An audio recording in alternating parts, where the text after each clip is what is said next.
Brett Sobchyshyn here with Crusaders Media, joined by Adam Sergerie. GM, how are you doing today? Good, yourself? Good, thank you. Good. And just starting the interview off, maybe how is the roster different a little bit from last year to this year?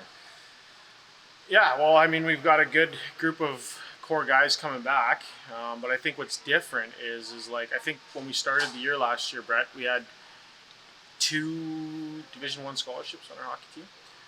Starting the year, as of today, we'll have 10 NCAA commitments to start the year. So, I mean, that's a nice feather in our cap, in terms of the recruiting and some of the acquisitions that we were able to make over the season. It shows that, based off of the year we had last year, that Sherwood Park's becoming a destination for hockey players, and more so, or more specific, is for players that want to play at the NCAA level. Of course, and I guess brand new for everybody in the AJHL this year is that new kind of division change to a whole 16-team league. What are your thoughts on that?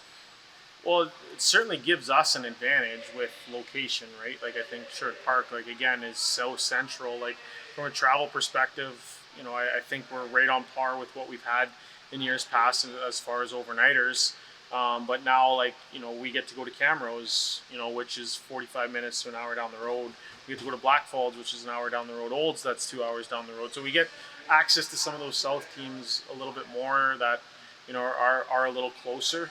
We don't have to go to, some of the longer road trips as much, right? So, and again, that's an advantage that we get from it. And from a competitive standpoint within the league, it'll be neat to see, how everything shapes up with everybody having a balanced schedule and playing each other, the exact same amount of times. Of course, and kind of taking a little bit more look at specifically the Crusaders. Who are some of the maybe returning guys that you're going to be looking on to kind of maybe take on a little bit of the workload, I guess? Logan Hauer jumps out as our captain. He's just done such a good job of establishing the standards and the expectations for the group. He does an excellent job of being a leader on a day-to-day basis. So you can't emphasize leadership enough, and how important he is on that front. And I thought in the playoffs last year Logan was one of our best players. He just brings it when the games get tougher. Logan seems to step up and play his best hockey. Noah Wills has really caught on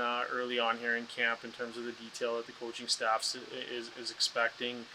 Cole Saley, and then of course our goalie Eric Roost, who was a finalist for goalie of the year last year. I expect him to take another step in his development, and I know he's going to be a big part of our success this year.